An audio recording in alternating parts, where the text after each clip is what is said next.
এই ওসিলায় হলেও তুমি আমার কেস মাফ করে দাও।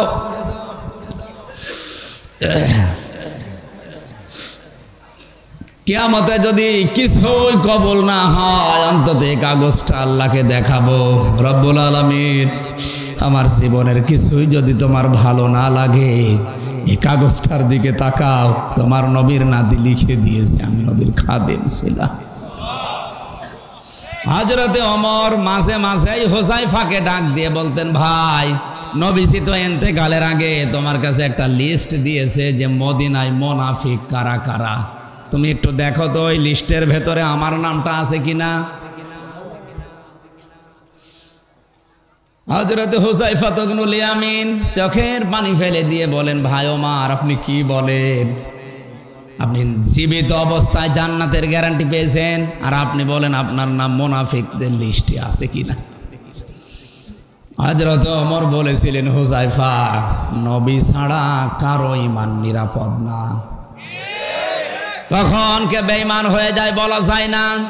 মুনাফিকের লিস্টে যদি আমার নামটা নবী লিখে দিয়েই থাকে, তো এখনো তো সময় আছে তাওবা করার, আমি এখনো ভালো হব। তাদের চিন্তাধারা ছিল কি, আর আমরা আছি কোন ধান্দায়? আকাশের যে তারকা দেখতে পান, তার চাইতে তার জীবনে নেকির কাজ বেশি ছিল।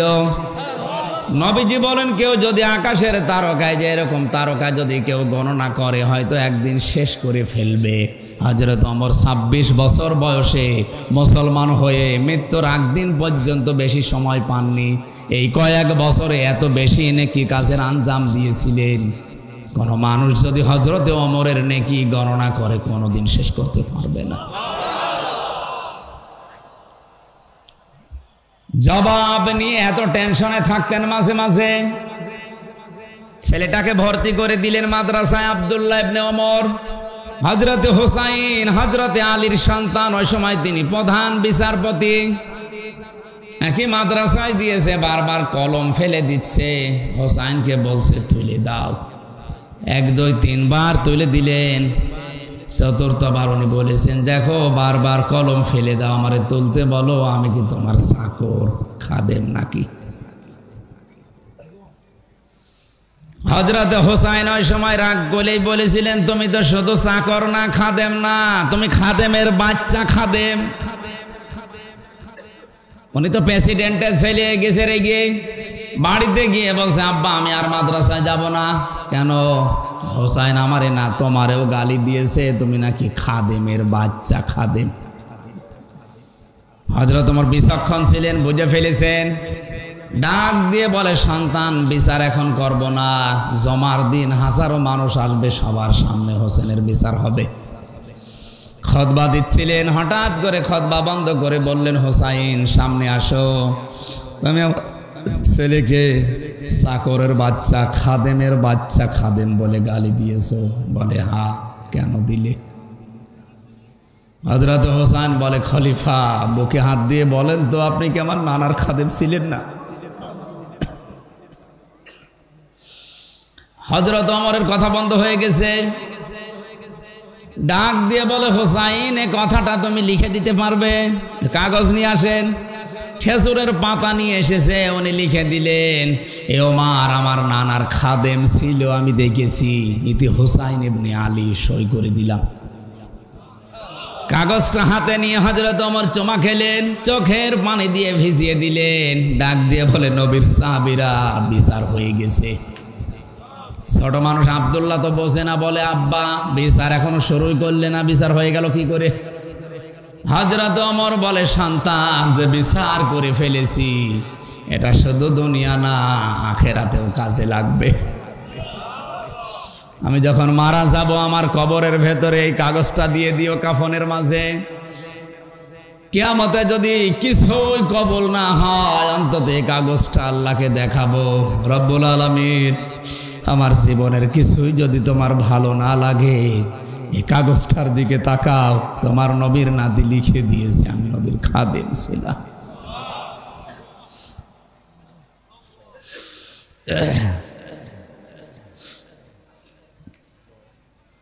এই ওসিলায় হলেও তুমি আমার কেস মাফ করে দাও।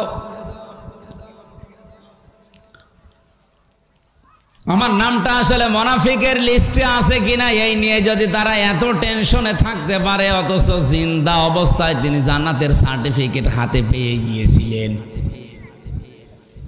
আল্লাহ পাক যেহেতু মুমিন ছাড়া কোনো মুনাফিকের সম্পদ, কোনো কাফেরের সম্পদ কিনবে না, এজন্য প্রথমে আমাদের কি হওয়া লাগবে? আমরা মুমিন হয়ে যদি একটা পয়সা দান করি তা ওইটা কবুল করে নেবে, আর মুনাফিক হয়ে যদি পাহাড় পরিমাণ স্বর্ণ দেয় কবুল হবে না। কারণ আল্লাহর টাকা পয়সা দরকার হলে কারুনের সম্পদ আল্লাহ কিনে নিত। কথা বলে না কেন? তার সম্পদ কম ছিল। আল্লাহ প্রথম নাম্বারে যেটা কিনতে চেয়েছেন আনফুসাহুম, নফসের বহু বচন আনফুস, আমাদের জীবন, আমাদের জান। আমি আগেই বলেছি আল্লাহ যেহেতু বিচক্ষণ, আমাদের মতো পাগল ছাগল না। উনি কিনতে হলে বিচক্ষণ ভাবেই কিনবেন। পবিত্র জিনিস, বৈধ জিনিস, টাটকা জিনিস, কথা বলেন না কেন? কোন হারাম জিনিস, অবৈধ জিনিস, নাপাক জিনিস কিনবেন। তাহলে জীবন পবিত্র হয় কি করে? খালি বারবার গোসল করবেন? মানুষের জীবন পরিষ্কার করা, পবিত্র করা, পাক করার জন্য দুইটা পদ্ধতি কোরআন হাদিসে আল্লাহ পাক এবং নবীজি জানিয়েছেন। কেউ যদি তার জীবন পবিত্র করতে চায়, এক নম্বরে সে যেন শিরিক থেকে মুক্ত থাকে, দুই নম্বরে সে যেন বেদাত থেকে মুক্ত থাকে। অথচ এই দুইটাই বাংলাদেশে বেশি। কথা বলে না কেন? সৌদি আরবে ইসলাম 100 ভাগ নেই, ওইটা আমি দেখে এসেছি। 70 ভাগ আছে, কিন্তু ওখানে একটা জিনিস নেই, শিরিক আর বেদাত নেই। ওই দেশের খোদ লোক যারা, ওরা আর চাই গোনা গোনা করুক না কেন, অন্তত শিরিক আর বেদাত করে না। কিন্তু আমাদের দেশে অন্য আর কিছু চাই, ইবাদত বন্দেগী টোটা ফাটা করুক, ও শিরিক বেদাতে লিপ্ত হয়ে ওইগুলো নষ্ট করে ফেলছে। কারণ যে ব্যক্তি শিরিক করে, ভালো করে শোনেন, যে ব্যক্তি শিরিক করে আর বেদাত আবিষ্কার করে, বেদাত করে, তার জন্য নবীর সুপারিশ হারাম। কালকে পড়ছিলাম হাদিস তিরমিজি শরীফ, নবীজি বলেন দুইটা গুণ যাদের ভেতরে আছে তাদেরকে কিয়ামতে আমি সুপারিশ করব না, উম্মত বলে পরিচয়ও দেব না। এক নম্বরে যারা বেদাত করে, দুই নম্বরে যারা জালেম শাসকের তোষামোদি করে। এই হাদিসটা এদেশের জন্য নয়, ভারতের জন্য। এই দেশে এখন খাপের খাপ, মমতাজের বাপ মিলে যাচ্ছে। বেদাত করলে এত বেশি রাগ হয়। কেউ যদি বেদাত করে তাকে সালাম দেওয়া জায়েজ নেই। কথা বুঝতেছেন? নামাজ পড়ে না, তারে সালাম দেওয়া জায়েজ আছে না নেই? আছে। রোজা রাখে না, সালাম দেওয়া জায়েজ আছে না নেই? আপনার বিবেকে কি বলে? নামাজ পড়ে না ফরজ, রোজা রাখে না ফরজ, সালাম দেওয়া যাবে? কিন্তু একটা বেদাত করে মুসলমান দাবি করছে, নামাজ পড়ে, রোজা রাখে, বেদাত আবিষ্কার করে, বেদাত করায় মানুষকে। নবীজি বলেন ওরে সালামও দেওয়া যাবে না, ভালোবাসা যাবে না। অথচ বেদাতপন্থী যারা, আজ ভালোবাসার লোক কম না বেশি? গরু ছাগল নিয়ে চলে যাচ্ছে। কবে খুলবে বিবেক আপনার বলেন? গরুর গলায় দড়ি দিয়ে আপনি নিয়ে যাচ্ছেন, ওইটা তো আসলে গরু, আপনি কি? আপনি ডবল গরু। খরচের তালিকা আল্লাহ কোরআনে দিয়েছেন। টাকা পয়সা আছে, টাকা পয়সা উপায় করা শিখেছো, কোথায় কোথায় খরচ করবা এ তালিকা দিয়েছে কে? সূরা বাকারা 2 নম্বর পারা 12 নম্বর পৃষ্ঠা 13 নম্বর লাইনে 215 নম্বর আয়াতে আছে। খরচ কিভাবে করা লাগে তালিকাটা পড়ে নিন। ইয়াসআলুনাকা মাযা ইউনফিকুন কুল মা আনফাকতুম মিন খায়রিন ফালিল ওয়ালিদাইনি ওয়াল আকরাবিন। আল্লাহ পাক বলেন, নবী ওরা যদি জিজ্ঞাসা করে যে টাকা পয়সা এখন আমি উপায় করা শিখেছি, সর্বপ্রথম জীবনের উপায় করা টাকা আমি কোথায় দেব? কাবা শরীফে না মসজিদে? আমরা তো এই ধান্দাই থাকে যে জীবনের প্রথম রোজগার, জীবনের প্রথম ইনকাম, আমার বাড়ির প্রথম লাউটা, এই ফলটা প্রথমে আগে দিয়ে আসে কাবা ঘরে, মসজিদে। এই কথা বলে না কেন? আল্লাহ পাক বলেন জীবনের প্রথম টাকা পয়সা যদি উপায় হয়, ইনকাম হয়, এটা প্রথম কোথায় দেওয়া লাগবে? কুল মান ফাকতুম মিন খায়রিন, দুনিয়ায় যে ভালো কাজগুলো আছে এই ভালো কাজে আগে এটা ব্যয় করো। এখন ভালো কাজ কোনটা, ওর ব্যাখ্যা দেবে কে? না আমির হামজা বললে হবে?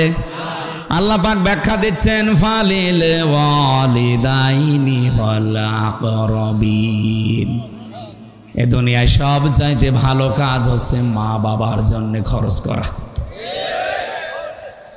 এই শীতে মায়ের জন্য যদি একটা কম্বল কেউ কিনে দেন, মনে করবেন ওটা কম্বল না, ওটা আমি আল্লাহ রাস্তায় সাদকা করলাম। ভালো করে মনে রাখেন, কম্বল কিনেছিলেন মাত্র 800 টাকা, 1000 টাকা দিয়ে সাদকা দেওয়া লাগে, কিন্তু 1000 টাকায় হয় না, কমপক্ষে একটা ছাগল লাগে। কি লাগে?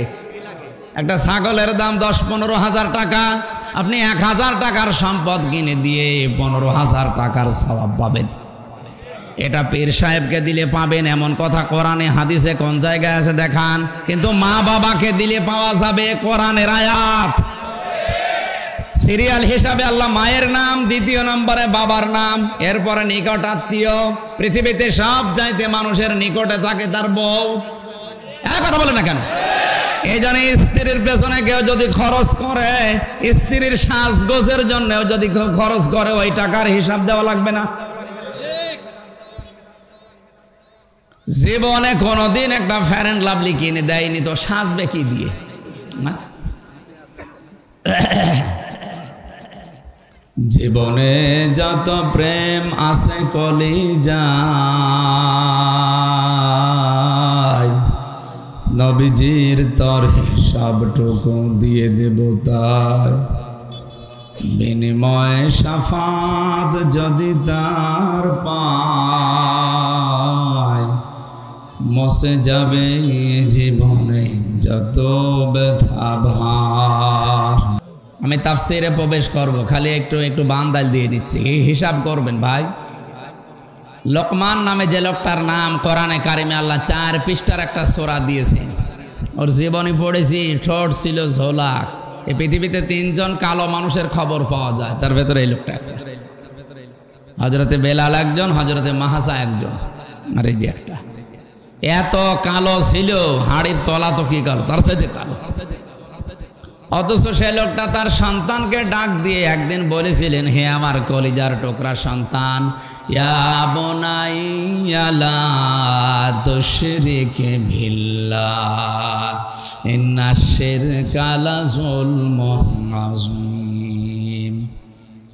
হে আমার কলিজার টুকরা সন্তান, দুনিয়ায় আর যাই করো, শিরিক করবা না। এটা মহা জুলুম, বড় জুলুম এটা আল্লাহর সাথে। আল্লাহ কথাটা এত বেশি পছন্দ করেছিলেন, হযরত লোকমান নবীও ছিলেন, রাসূলও ছিলেন না, আল্লাহর একজন আবেদ বান্দা ছিলেন। তার চেহারার বর্ণনা যা পেয়েছি মানুষের সামনে বলা যায় না, কিন্তু আল্লাহ এমনভাবে চিরন্তন করে দিয়েছে এই কথাটার কারণে কিয়ামত পর্যন্ত হযরত লোকমানের নাম কোরআনে থাকবে। লোকমান আলাইহিস সালামের এই কথাটা শোনার পরে আমার আল্লাহ তার প্রতি তার সন্তানদের যে দায়িত্ব, শুধু এইটাই বলেননি, কিয়ামত পর্যন্ত যত সন্তান দুনিয়ায় আসবে তারা তাদের মা বাবার সাথে কি আচরণ করবে আল্লাহ নিজে ব্যাখ্যা দিয়ে দিয়ে কোরআনে কারিমে ওয়াজ করেছেন। হযরত লোকমানের মতো এরকম মানুষকে ছাগল চড়াতেন যিনি, তাকে যদি আল্লাহ চিরন্তন করে দিতে পারে, আমরা যদি আজ আমাদের ভবিষ্যৎ প্রজন্ম যারা, আমাদের সন্তান যারা, এদেরকে আল্লাহর শিরিক থেকে বিরত রাখতে পারি, ওই পথ তৈরি করে দিতে পারি, হয়তো 50 বছর পরে হামজা থাকবে না, কিন্তু কিয়ামত পর্যন্ত আল্লাহ আমাকেও চিরন্তন করে রাখবে।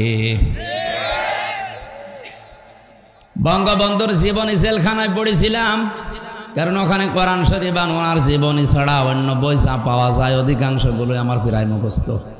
এটা যেহেতু জানতাম না, যতগুলো জীবনী ওনার আছে কম বেশি পড়ে আমার কাছে যেটা মনে হয়েছে, ইসলামিক ফাউন্ডেশন গঠন করার যে মূল উদ্দেশ্য তার ছিল, তিনি দেখলেন যা কিছু আমি বিদেশ থেকে নিয়ে আসি সব চোরের দল চুরি করে নেয়। মানুষের এই চরিত্র ঈশ্বর মুক্ত করার জন্য কোরআনে কারীম আর নবীর শিক্ষা ছাড়া সম্ভব না। এই উদ্দেশ্যকে সামনে রেখে যা আমি নিয়ে আসবো এটা যেন আমার গরিবরা পায়, বন্টন যেন ঠিক মতো হয়, এই জন্যই ইসলামিক ফাউন্ডেশন গঠন করেছিল। এখানে কোরআন পড়ানো হয়, হাদিস পড়ানো হয়। আমার এই ছোট্ট মেয়েটা এই ফাউন্ডেশনের ছাত্রী, এবার 11-12টা সূরা মুখস্থ হয়ে গেছে। বলেন তো সারা বাংলাদেশের সব জায়গাতে এই নিয়মটা আছে। যারা কোরআনে কারীম পড়ছে এই আমার জান্নাতুল মাওয়ার মতো সারা বাংলাদেশের এই বাচ্চাদের কণ্ঠের আওয়াজগুলো প্রতিটি অক্ষরে 10টা করে নেকি আল্লাহ বঙ্গবন্ধুর কবরে দিয়ে দিচ্ছে। আপনি শিরক মুক্ত জাতি তৈরি করার জন্য কাজ করবেন। নবীজির কথা বলছিলাম এই কারণে যে বিশ্ব নবীর মতো মানুষ এত বড় পাওয়ারফুল, আল্লাহর পরে যার স্থান, আকাশের দিকে শুধু আঙ্গুল ইশারা দিয়েছিলেন, চাঁদ 2 টুকরা হয়ে গেছে। জমিন থেকে একবার পা তুলেছিলেন, আরো সে চলে গেছে। তিনি দুনিয়াতে মুখ দিয়ে বলেছেন হ্যাঁ তামাম দুনিয়ার জন্য এটা হালাল, বলেছেন না তামাম দুনিয়ার মানুষ একদিকে, উনি বলেছেন না ওটা হারাম। শরীয়ত প্রণেতা বলা হয় যাকে শারে আল্লাহ বানিয়েছেন।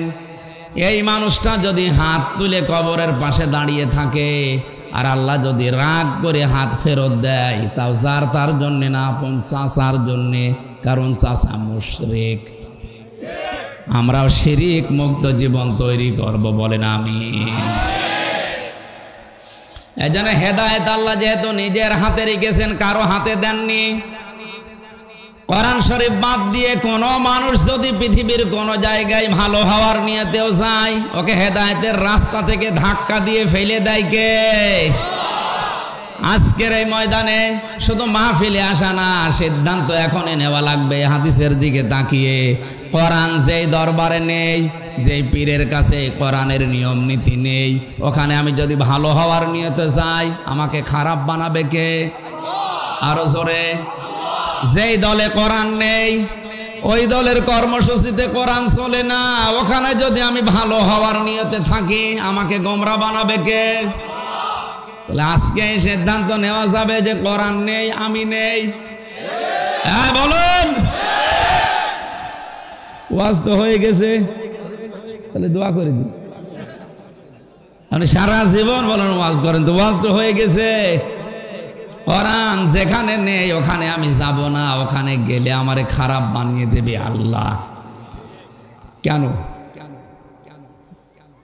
শ্বশুরকে বাবা বলা জায়েজ আছে, কিন্তু নিজের বাবার সামনে যদি বারবার কেউ শ্বশুরকে আব্বাজান বলে ডাকে, নিজের বাবার মনে দুঃখ লাগার সম্ভাবনা আছে। কোরআন আল্লাহ পাঠিয়েছেন একমাত্র হেদায়েতের কিতাব বলে। এজন্য প্রথম আয়াতের দিকে আপনি তাকাবেন, যালিকাল কিতাবু লা রাইবা ফিহি। এই যে কিতাবের আগে আলিফ লাম দেওয়া, যারা আরবি গ্রামার বোঝে ওদের জিজ্ঞাসা করেন আলিফ লাম দিয়েছে আল্লাহ নির্দিষ্ট করে এই কারণে, পৃথিবীতে একটাই কিতাব আছে মানুষকে হেদায়েত দিতে পারে, তার নাম কোরআন শরীফ। কোরআন ছাড়া হেদায়েত দেওয়ার ক্ষমতা আর কোনো কারো। এজন্য কোরআন বাদ দিয়ে যদি অন্য জায়গায় যায়, আল্লাহ তখন ওই বাবার মতো রেখে যায়, বেটা তোরে পাঠালাম হেদায়েত দেওয়ার জন্য কোরআন শরীফ, আর তার কাছে তুই নেই, কোথায় ঘোরাঘুরি করিস? এখন দেখি তোর কোন বাবা তোরে আমার জান্নাতের পথ দেখায়। এই জন্য অধিকাংশ দরবার থেকে আমরা দেখি এদেশে 48,000-এর উপরে পীর, কিন্তু অধিকাংশ দরবারে কোরআন নেই, কোরআনের কর্মসূচিগুলো চলে না। এই জন্য হাজারো দরবারে মানুষ ভালো হওয়ার নিয়তে গেলেও খারাপ হয়। এর বাস্তব প্রমাণ আমার কুষ্টিয়া লালনের মাজার। এই কথা বলছেন এই মানিকগঞ্জ এই এলাকা থেকে অনেকে বউ ছেলে মেয়ে বেটার বউ সব নিয়ে চলে যাচ্ছে ভালো হওয়ার নিয়তে। যদি জিজ্ঞাসা করেন কেন এসেছেন, বলবে আল্লাহর ওলি। ওইটা যদি আল্লাহর ওলি হয়, আমার তো মনে হয় যতটুকু যে সারা দেশ মিলে আপনি যতটুকু গাঁজা না পাবেন তার চাইতে ডবল গাঁজা পাওয়া যাবে ওই মাজার। পুলিশে পাহারা দিয়ে দিয়ে খাওয়ায়, খা, কারণ এখানে অনুমতি আছে, ওদের লাইসেন্স নেওয়া আছে, তো অসুবিধা নেই। বলেন তো যেখানে নিষিদ্ধ কাজগুলো চলে ও আল্লাহর ওলি হয় কি করি? আর যত রকমের শিরিক বেদাত ওখান থেকে আবিষ্কার হয়। মানুষ প্রকাশ্যে কবরকে সেজদা করছে, অথচ নবীজি জানিয়েছেন লা তাত্তাখিদুল কুবুর মাসাজিদা, কবরকে সেজদার জায়গা। তা আপনার হাদিস কি কোনোদিন শোনেননি? এরপরেও কেন মানুষ এখানে যাচ্ছে? যাওয়ার ফল কি? আগে গাঁজা খেত না এখন খায়, আগে বিড়ি খেত না এখন খায়। কি ভালো হয়েছে না খারাপ হয়েছে? এই যে নদী পার হলে যে জেলা, আল্লাহর ওলি তো ঘুমিয়ে আছে। মানুষজন যায় ওখানে, দেখি অনেকেই আগে নামাজ পড়তো, এখন অনেকে নামাজ পড়া ছেড়ে দিয়েছে। আমি আবার বলছি, যেখানে কোরআন নেই ওখানে ভালো হওয়ার নিয়তে গেলে আপনাকে খারাপ বানাবে। আমির হামজা বলেন বলেন। মানিকগঞ্জের এই মসজিদে এখন যদি কেউ এশার নামাজে যে দেখে ইমাম সাহেব দাড়ি কেটে সফা করে ফেলিস, আপনি নামাজ পড়বেন?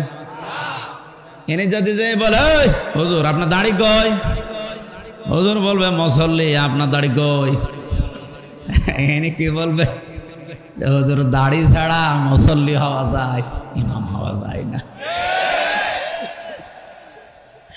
আমি হাসির খোরাকি দেয়নি, এখানে শিক্ষা আছে। আপনার মগজ যদি মাথায় থাকে একটু, কি বিবেকটা খাটাতে পারেন না? যে মানিকগঞ্জের কি এলাকা, এটার নাম বাঘিয়া। এগের আমার কয়জন চেনে বাংলাদেশ? আমার মনে হয় কুষ্টিয়ায় গেলেও যদি বাঘিয়া বলে কিয়ামতের আগে চিনবে না। তো এই গ্রামের মসজিদের ইমামের দাড়ি নেই, এই জন্য আপনি যদি নামাজ পড়তে রাজি না হন, যে দাড়ি কেটে গোপ কেটে ও বিশ্ব অলি হয় কি করে?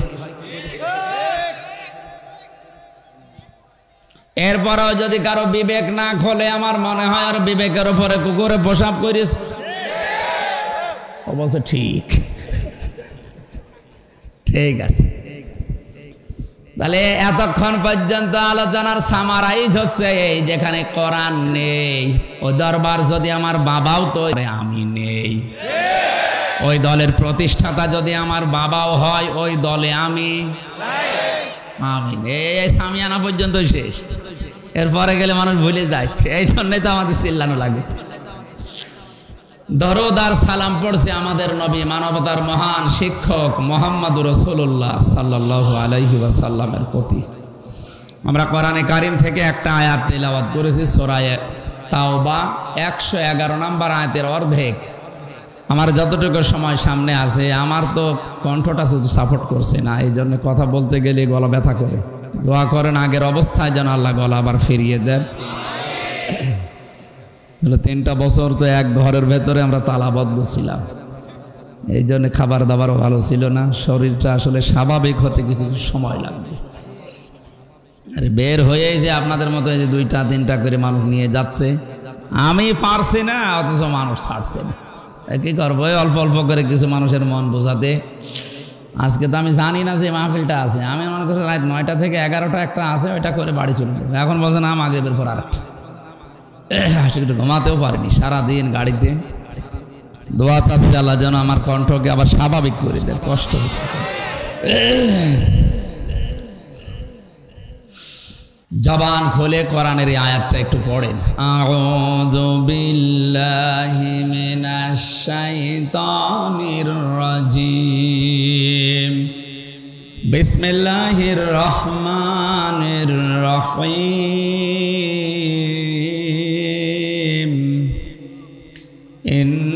ইন্নাল্লাহা আশতারা মিনাল মুমিনিনা আনফুসাহুম ওয়া আমওয়ালাহুম বিআন্না লাহুমুল জান্নাহ।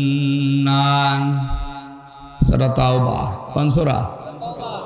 129টা আয়াত আছে, মাত্র একটা আয়াতের অর্ধেক পড়েছি। আমার যতটুকু আয়াতের উপরে পড়াশোনা আছে, জ্ঞান আছে, আমি চেষ্টা চালাবো ডেলিভারি দেওয়ার সঠিকভাবে। আল্লাহ যেন আমাকে তৌফিক ভিক্ষা দেন। ইন্নাল্লাহ, অবশ্যই আমি আল্লাহ কথাটা বলার আগে দৃঢ়তা সূচক শব্দ দিয়েছেন আল্লাহ। তার মানে ভেজাল তো নেই, এরপরও আবার দৃঢ় সূচক শব্দ দিয়েছেন। ইন্না, অবশ্যই আমি আল্লাহ। ইশতারক, ক্রয় করে নিয়েছি, কিনে নিয়েছি। তাহলে এখানে ক্রেতাকে খেয়াল করে করে মিলাবেন। এখানে ক্রেতা কিন্তু আমির হামজা না, কারণ আমার মেধার কতটুকু আছে, আমি জিনিস কিনতে গেলে হয়তো 1 নাম্বারের জায়গায় 2, 3 নাম্বার, 5 নাম্বারও কিনতে পারি নাকি? যিনি কিনতে চাচ্ছেন ওনার মেধা কিন্তু এরকম আমির হামজার মতো না। আমির হামজার মেধা যিনি বানিয়েছেন সরাসরি তিনি। তাহলে এখানে ক্রেতা সরাসরি কে? অবশ্যই আমি আল্লাহ কিনতে চাই বা কিনে নিয়েছি। মিনাল মুমিনিনা, মুমিনদের কাছ থেকে। এখানে ক্রেতা আল্লাহ, বিক্রেতা মুমিন। এই কথাটা খুব গুরুত্বপূর্ণ। আমি যার তার কাছে কিনতে চাই না, আমি কিনতে চাই মুমিনের কাছ থেকে। আনফুসাহুম ওয়া আমওয়ালাহুম, প্রথমে তাদের জীবন আমি কিনতে চাই। 2 নম্বরে তাদের সম্পদ আমি কিনতে চাই। বিনিময়ে তাদেরকে বিআন্না লাহুমুল জান্নাহ, আমার জান্নাত দিতে চাই। আমরাও জানি যে কোনো বিষয় যদি বেচা কিনা করা লাগে, 4টা বিষয় সামনে রাখা লাগে। একটা সম্পদ লাগে, এর একজন বিক্রেতা লাগে, এর একজন ক্রেতা লাগে, আর এর একটা মূল্য লাগে। কথা বলেন। তাহলে আয়াতে সরাসরি ক্রেতা আল্লাহ, বিক্রেতা মুমিনরা। বিক্রেতা, যে জিনিসটা আল্লাহ আমরা বিক্রি করতে চাই সেটা জান আর মাল, বিনিময় মূল্য হিসাবে যেটা আল্লাহ দিতে চান তার নাম জান্নাত। এবার আসেন তো শব্দের দিকে খেয়াল করে করে আমরা তাফসিরে প্রবেশ করছি। আল্লাহ পাক যেহেতু কিনতে চান, কোন পচা জিনিস, অবৈধ জিনিস কিনবে না। তাহলে আগেই হওয়া লাগবে কোন জিনিস যদি আমি বিক্রি করতে চাই ওইটা পবিত্র। কথা বলেন না কেন? টাটকা হওয়া লাগবে, পবিত্র হওয়া লাগবে, বৈধ হওয়া লাগবে। হারাম হলে হবে না, নাপাক হলে হবে না, অবৈধ হলে হবে না। আর যার তার কাছে আল্লাহ কিনতেও চান না, আল্লাহ পাক কিনতে চান মিনাল মুমিনিনা, শুধু মুমিনদের কাছে। এখন আমি যদি কিছু আল্লাহর কাছে বিক্রি করে জান্নাত পেতে চাই, প্রথম শর্ত আমাকে মুমিন হওয়া লাগবে। মুমিন কাকে বলে? আমাদের দেশে মুমিন মুসলমান মনে হয় ওইটা যার আগা কাটা আছে। কে মনে করে যে মুসলমানই দেওয়া আছে, আমি মুমিন নাকি? আগা কেটে দিলে যদি মানুষ মুসলমান হয়, তাহলে ছাগল কি? কে ছাগলও মুসলমান? ও তো মুসলমানই দেওয়া আছে। আমি এক কথাই বলছি, আপনার ঈমান আছে কিনা এটা ফেরেশতাকে জিজ্ঞাসা করা লাগবে না, আপনি নিজেই টের পাবেন।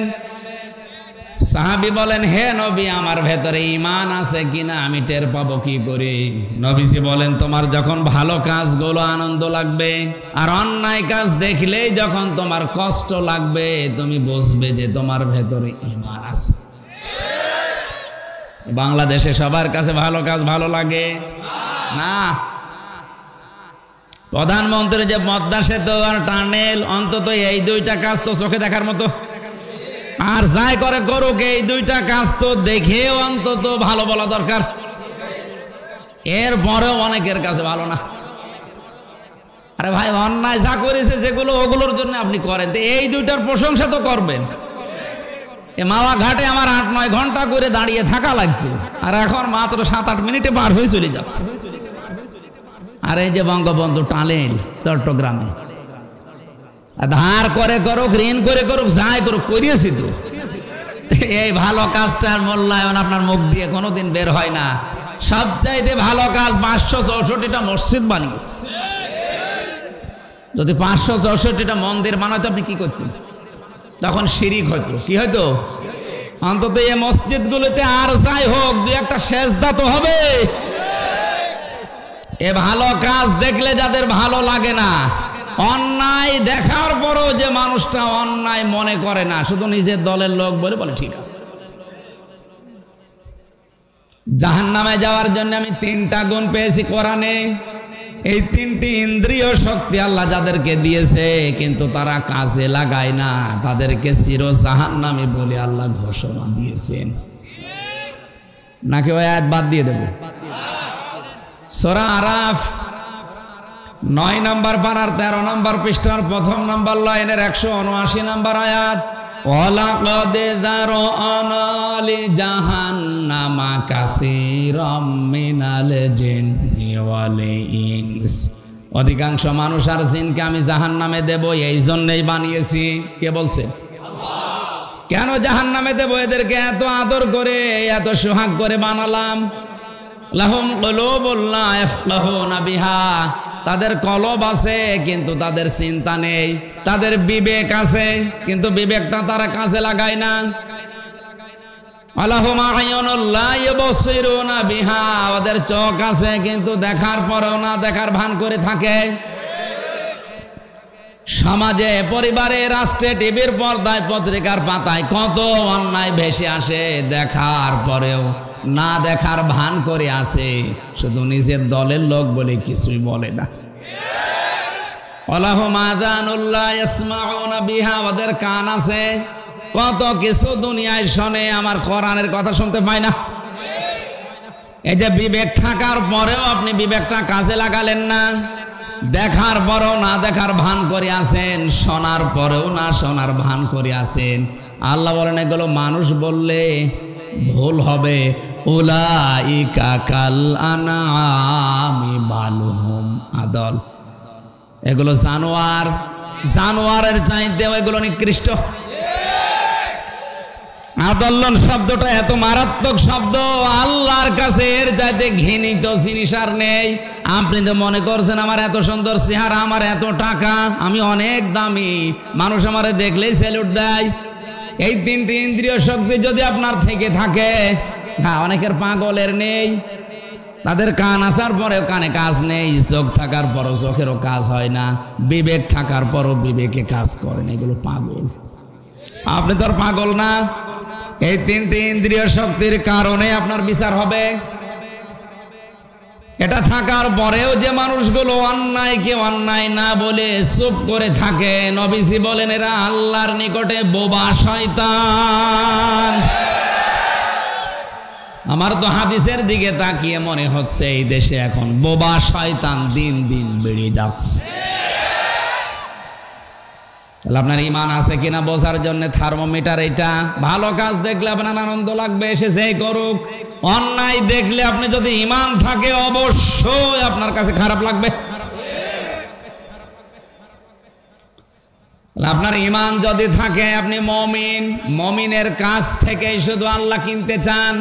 আল্লাহ কিন্তু মিনাল মুমিনিনা না দিয়া ইন্নাল্লাহ হাশতারা মিনাল মুনাফিকিনা দিতে পারতেন, যে আমি মুনাফিকদের কাছে কিনতে চাই।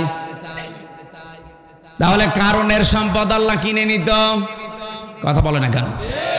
মুনাফিকদের সম্পদ কম আছে দুনিয়ায়। এবার প্রশ্ন হচ্ছে আমি মুমিন না মুনাফিক, এইটা পার্থক্য করবে হাদিস। আয়াতুল মুনাফিকি সালাসা, ইযা হাদ্দাসা কাযিবা ওয়া ইযা ওয়াদা আখলাফা ওয়া ইযা আতুমিনা খান। নবীজি বলেন মুনাফিক যদি কেউ দেখতে চাও 3টা বিষয় লক্ষ্য করবা। কথা বললেই মিথ্যা কথা বলে। এই দেশে এখন শুরু হয়নি, আমেরিকা চলছে। এটা এখন সব চাইতে বেশি, টপ টু বটন সব জায়গায় দেখবেন কথা বললেই মিথ্যা কথা। গত পরশুদিন আসছিলাম চট্টগ্রাম থেকে, মনে হয় পাশে একজন যে আছে একটু নেতা গোছের, বলছো হুজুর আর কত মিথ্যা কথা বলবো, আমি আর পারছি না।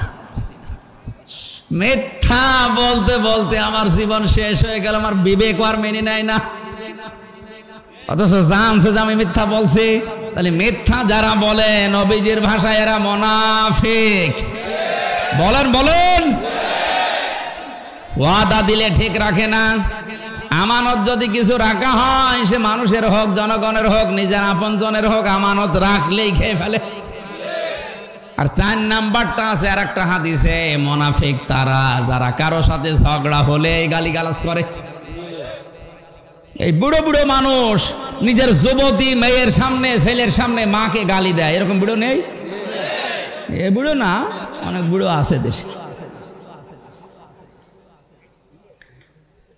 মানিকগঞ্জবাসী একটু মিলান তো, এই যে অপরাধগুলোর কথা বলা হচ্ছে, এগুলো যদি আপনার ভেতরে বিদ্যমান থাকে তাহলে আপনি মুনাফিক বলেন।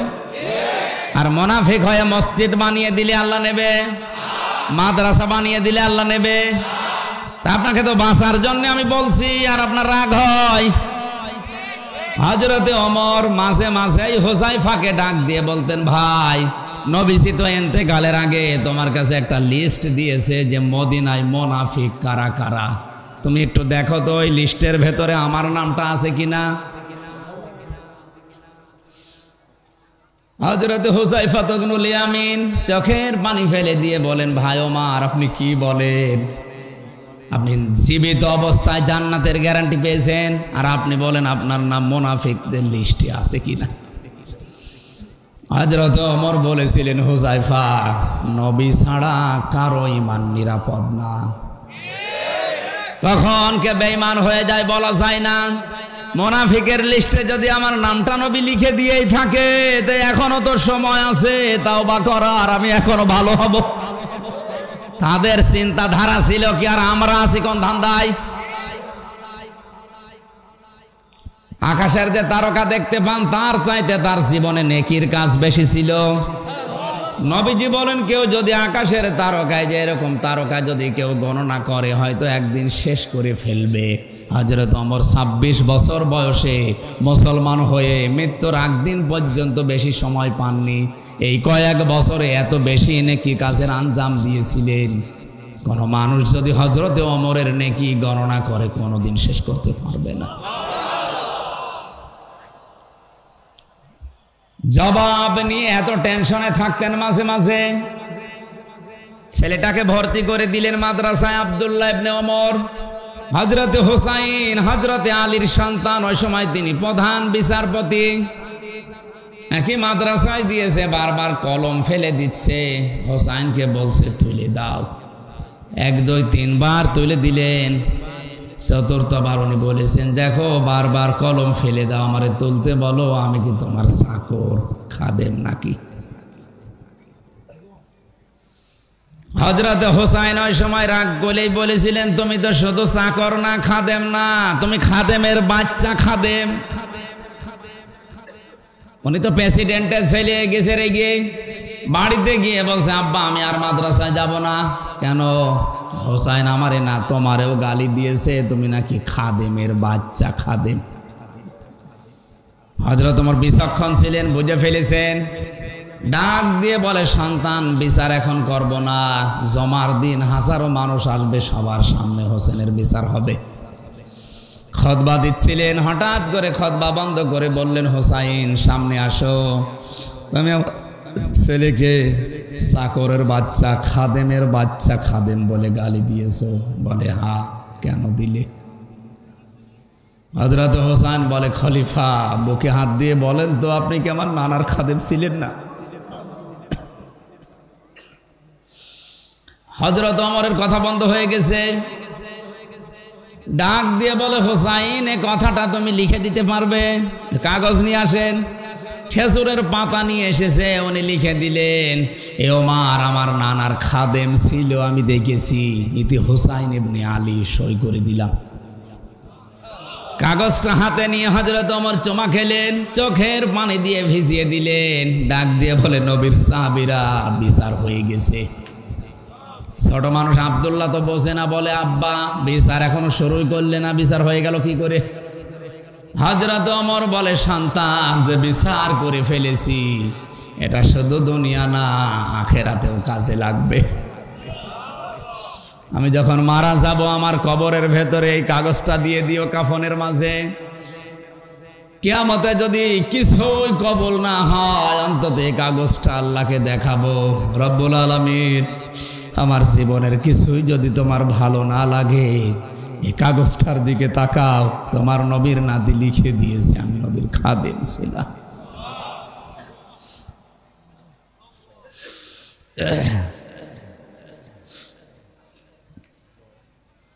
এই ওসিলাই হলেও তুমি আমার কেস মাফ করে দাও। আমার নামটা আসলে মুনাফিকের লিস্টে আছে কিনা এই নিয়ে যদি তারা এত টেনশনে থাকতে পারে, অথচ জিন্দা অবস্থায় তিনি জান্নাতের সার্টিফিকেট হাতে পেয়ে গিয়েছিলেন। আল্লাহ পাক যেহেতু মুমিন ছাড়া কোনো মুনাফিকের সম্পদ, কোনো কাফেরের সম্পদ কিনবে না, এজন্য প্রথমে আমাদের কি হওয়া লাগবে? আমরা মুমিন হয়ে যদি একটা পয়সা দান করি তাও এটা কবুল করে নেবে, আর মুনাফিক হয়ে যদি পাহাড় পরিমাণ স্বর্ণ দেয় কবুল হবে না। কারণ আল্লাহর টাকা পয়সা দরকার হলে কারুনের সম্পদ আল্লাহ কিনে নিত। কথা বলে না কেন? তার সম্পদ কম ছিল। আল্লাহ প্রথম নাম্বারে যেটা কিনতে চেয়েছেন আনফুসাহুম, নফসের বহু বচন আনফুস, আমাদের জীবন, আমাদের জান। আমি আগেই বলেছি আল্লাহ যেহেতু বিচক্ষণ, আমাদের মতো পাগল ছাগল না, উনি কিনতে হলে বিচক্ষণ ভাবেই কিনবেন। পবিত্র জিনিস, বৈধ জিনিস, টাটকা জিনিস, কথা বলেন না কেন? কোন হারাম জিনিস, অবৈধ জিনিস, নাপাক জিনিস কিনবেন। তাহলে জীবন পবিত্র হয় কি করে? খালি বারবার গোসল করবেন? মানুষের জীবন পরিষ্কার করা, পবিত্র করা, পাক করার জন্য দুইটা পদ্ধতি কোরআন হাদিসে আল্লাহ পাক এবং নবীজি জানিয়েছেন। কেউ যদি তার জীবন পবিত্র করতে চায়, এক নম্বরে সে যেন শিরিক থেকে মুক্ত থাকে, দুই নম্বরে সে যেন বেদাত থেকে মুক্ত থাকে। অথচ এই দুইটাই বাংলাদেশে বেশি। কথা বলে না কেন? সৌদি আরবে ইসলাম 100 ভাগ নেই, ওইটা আমি দেখে এসেছি। 70 ভাগ আছে, কিন্তু ওখানে একটা জিনিস নেই, শিরিক আর বেদাত নেই। ওই দেশের খোদ লোক যারা, ওরা আর চাই গোনা গোনা করুক না কেন, অন্তত শিরিক আর বেদাত করে না। কিন্তু আমাদের দেশে অন্য আর কিছু চাই, ইবাদত বন্দেগী টোটা ফাটা করুক, ও শিরিক বেদাতে লিপ্ত হয়ে ওইগুলো নষ্ট করে ফেলছে। কারণ যে ব্যক্তি শিরিক করে, ভালো করে শোনেন, যে ব্যক্তি শিরিক করে আর বেদাত আবিষ্কার করে, বেদাত করে, তার জন্য নবীর সুপারিশ হারাম। কালকে পড়ছিলাম হাদিস তিরমিজি শরীফ, নবীজি বলেন দুইটা গুণ যাদের ভেতরে আছে তাদেরকে কিয়ামতে আমি সুপারিশ করব না, উম্মত বলে পরিচয়ও দেব না। এক নম্বরে যারা বেদাত করে, দুই নম্বরে যারা জালিম শাসকের তোষামোদি করে। এই হাদিসটা এ দেশের জন্য নয়, ভারতের জন্য। এই দেশে এখন খাপের খাপ, মমতাজের বাপ মিলে যাচ্ছে। বেদাত করলে এত বেশি রাগ হয়। কেউ যদি বেদাত করে তাকে সালাম দেওয়া জায়েজ নেই। কথা বুঝতেছেন? নামাজ পড়ে না, তারে সালাম দেওয়া জায়েজ আছে না নেই? আছে। রোজা রাখে না, সালাম দেওয়া জায়েজ আছে না নেই? আপনার বিবেকে কি বলে? নামাজ পড়ে না ফরজ, রোজা রাখে না ফরজ, সালাম দেওয়া যাবে? কিন্তু একটা বেদাত করে মুসলমান দাবি করছে, নামাজ পড়ে, রোজা রাখে, বেদাত আবিষ্কার করে, বেদাত করায় মানুষকে। নবীজি বলেন ওরে সালামও দেওয়া যাবে না, ভালোবাসা যাবে না। অথচ বেদাতপন্থী যারা, আজ ভালোবাসার লোক কম না বেশি? গরু ছাগল নিয়ে চলে যাচ্ছে। কবে খুলবে বিবেক আপনার বলেন? গরুর গলায় দড়ি দিয়ে আপনি নিয়ে যাচ্ছেন, ওইটা তো আসলে গরু, আপনি কি? আপনি ডবল গরু। খরচের তালিকা আল্লাহ কোরআনে দিয়েছেন। টাকা পয়সা আছে, টাকা পয়সা উপায় করা শিখেছো, কোথায় কোথায় খরচ করবা এ তালিকা দিয়েছে কে? সূরা বাকারা 2 নম্বর পারা 12 নম্বর পৃষ্ঠা 13 নম্বর লাইনে 215 নম্বর আয়াতে আছে। খরচ কিভাবে করা লাগে তালিকাটা পড়ে নিন। ইয়াসআলুনাকা মাযা ইউনফিকুন কুল মা আনফাকতুম মিন খায়রিন ফালিল ওয়ালিদাইনি ওয়াল আকরাবিন। আল্লাহ পাক বলেন, নবী ওরা যদি জিজ্ঞাসা করে যে টাকা পয়সা এখন আমি উপায় করা শিখেছি, সর্বপ্রথম জীবনের উপায় করা টাকা আমি কোথায় দেব? কাবা শরীফে না মসজিদে? আমরা তো এই ধান্দায় থাকে যে জীবনের প্রথম রোজগার, জীবনের প্রথম ইনকাম, আমার বাড়ির প্রথম লাউটা, এই ফলটা প্রথমে আগে দিয়ে আসে কাবা ঘরে, মসজিদে। এই কথা বলেন না কেন? আল্লাহ পাক বলেন, জীবনের প্রথম টাকা পয়সা যদি উপায় হয়, ইনকাম হয়, এটা প্রথম কোথায় দেওয়া লাগবে? কুল মান ফাকতুম মিন খায়রিন, দুনিয়ায় যে ভালো কাজগুলো আছে এই ভালো কাজে আগে এটা ব্যয় করো। এখন ভালো কাজ কোনটা, ওর ব্যাখ্যা দেবে কে? না আমির হামজা বললে হবে? আল্লাহ পাক ব্যাখ্যা দিচ্ছেন, ফালিল ওয়ালিদাইনি ওয়াল আকরাবিন। এ দুনিয়ায় সব চাইতে ভালো কাজ হচ্ছে মা বাবার জন্য খরচ করা। এই শীতে মায়ের জন্য যদি একটা কম্বল কেউ কিনে দেন, মনে করবেন ওটা কম্বল না, ওটা আমি আল্লাহ রাস্তায় সাদগা করলাম। ভালো করে মনে রাখেন, কম্বল কিনেছিলেন মাত্র 800 টাকা, 1000 টাকা দিয়ে সাদগা দেওয়া লাগে, কিন্তু 1000 টাকায় হয় না, কমপক্ষে একটা ছাগল লাগে। কি লাগে? একটা ছাগলের দাম 10-15 হাজার টাকা। আপনি 1000 টাকার সম্পদ কিনে দিয়ে 15,000 টাকার সওয়াব পাবেন। এটা পীর সাহেবকে দিলে পাবেন এমন কথা কোরআনে হাদিসে কোন জায়গায় আছে দেখান? কিন্তু মা বাবাকে দিলে পাওয়া যাবে, কোরআনের আয়াত। সিরিয়াল হিসাবে আল্লাহ মায়ের নাম, দ্বিতীয় নম্বরে বাবার নাম, এরপরে নিকট আত্মীয়।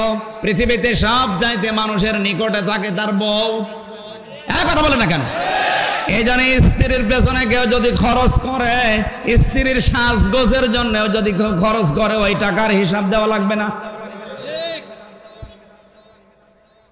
জীবনে কোনোদিন একটা ফেয়ার এন্ড লাভলি কিনে দেয়নি, তো সাজবে কি দিয়ে?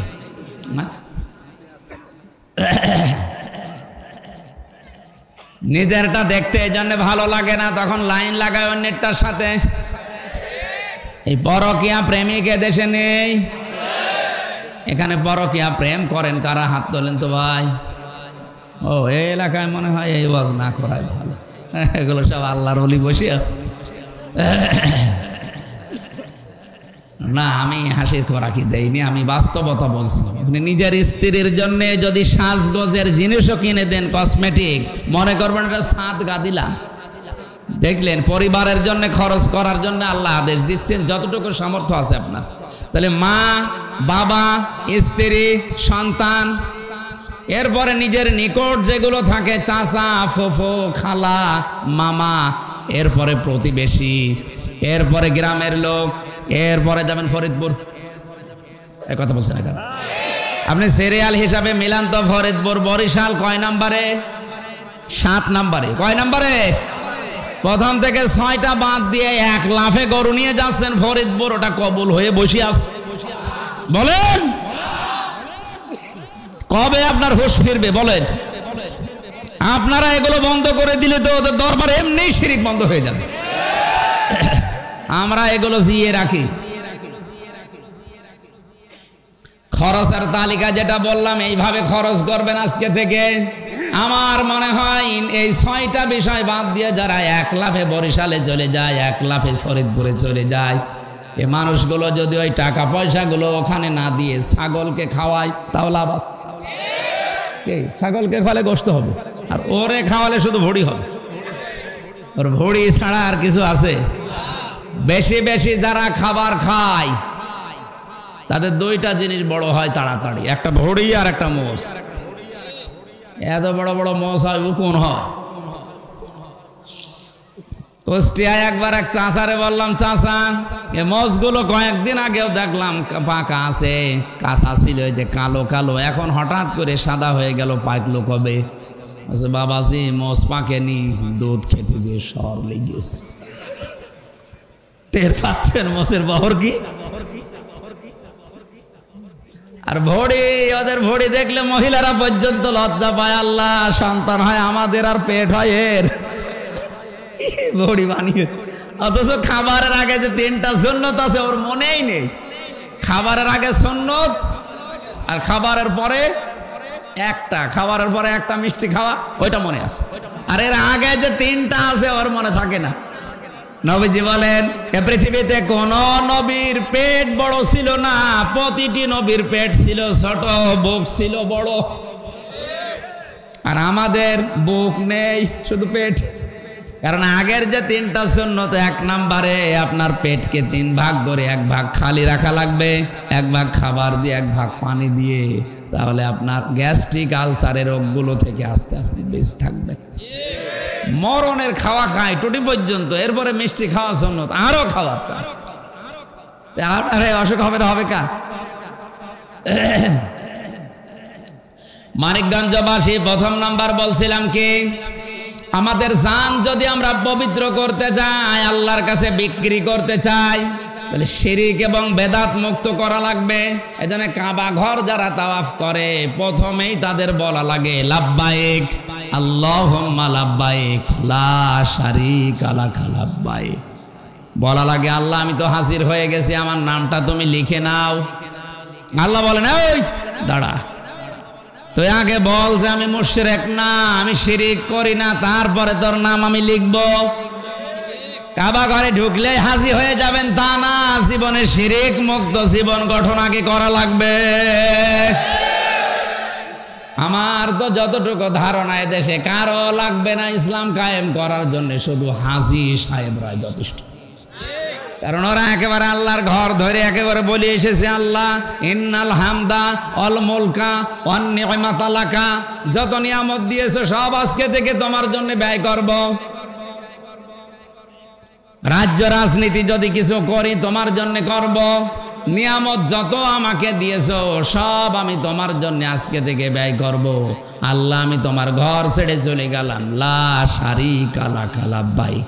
এটা শেষ কথা, এটা বিদায় তাওয়াফের শেষ কথা, লা শারীকা লাক লাব্বাইক। আল্লাহ তুমি আমার নামটা লিখে রেখো, মানুষ তোমারে হাসি বলবে বার দেশে গেলে, আমি কিন্তু শিরিক আর করব না, আমি মুশরিক না।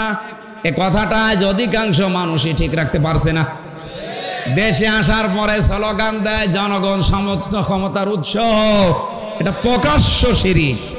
আর এ কথা যারা বিশ্বাস করে তারা মুশরিক।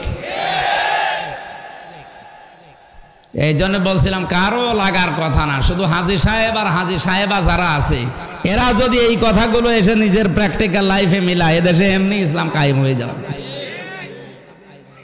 2 নম্বরে আল্লাহ দিয়েছিলেন আমওয়ালাহুম, তোমাদের মাল আল্লাহ কিনতে চায়। কি কিনতে চায়? মাল কি?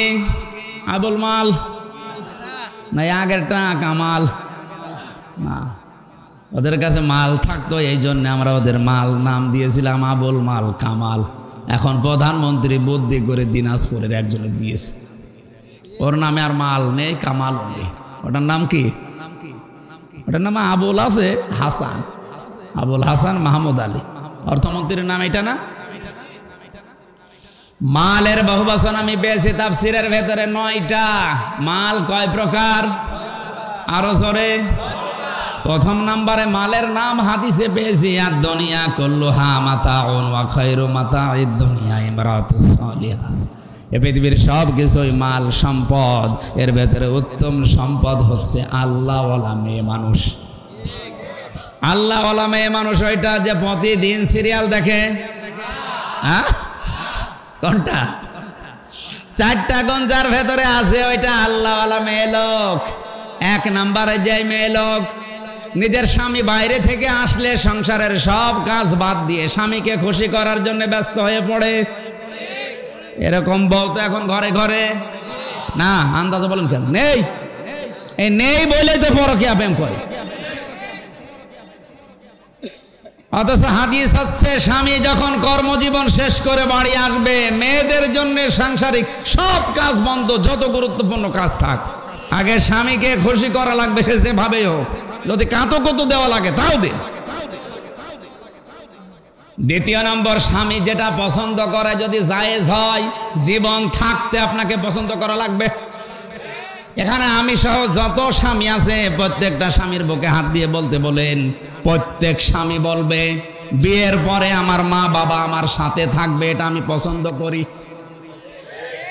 করেন না? বলেন বলেন বলেন। 100 জনের 98 মহিলা এটা চায় না, খালে বলে আলাদা হও, আরামে খেতে পারবো। কথা বলেন না কেন? নিজের মা বাবার কাছ থেকে আলাদা করার জন্য ব্যতিব্যস্ত এরকম বউ আছে কার? দেখি হাত তোলেন তো। একজন ওয়াজই করবো না রে, এলাকায় ওয়াজ দেওয়ার দরকার কি? এলাকার মেয়েরা ভালো, আলহামদুলিল্লাহ। 3 নম্বরে নেককার ওইটা যে তার স্বামীর সম্পদ এবং সন্তানকে ইসলামের পথে চালানোর জন্য চেষ্টা করে। 4 নম্বর নিজের লজ্জা স্থানকে যারা হেফাজতে রাখে, স্বামী ছাড়া অন্য কোনো জায়গায় ব্যবহার করে না। নবীজি বলেন শুধু নামাজ পড়া রোজা রাখা কালো বোরকা পরে ঘুরলে আপনি নেককার হতে পারবেন না। এই 4টা গুণ অর্জন করে নেককার হওয়া লাগবে। আর এই নেককার মহিলা দুনিয়ার শ্রেষ্ঠ সম্পদ। হযরত ওমর বলেন যার বাড়িতে এই 4 গুণ বিশিষ্ট একটা মেয়ে আছে, ওটা মেয়ে না, ওটা জান্নাতের টুকরা। মাল এরকম অনেকগুলো আছে। 8টা বাজে, আমার ওখানে 9টায় ওঠা লাগবে। ওই ফরিদপুর স্টেডিয়াম না কোনটা, মানিকগঞ্জ স্টেডিয়াম না কোনে আছে মাহফিল সদরে। আমি আর সময় দিতে পারছি না, ব্যাখ্যা করলে এখনো কয়েক ঘন্টা লাগবে, আর গলা এখন শেষ হয়ে গেলে ওইটা পাবো না। মাপ চাচ্ছে, দোয়াও চাচ্ছে। আগামীতে নিয়ে আসলে একটা মাহফিল নেবে এবং রাত 9টায় তুলে দেবেন 11টা পর্যন্ত। আল্লাহুম্মা আমিন। রব্বানা যালামনা আনফুসানা ওয়া ইল্লাম তাগফির লানা ওয়া তারহামনা লানাকুনান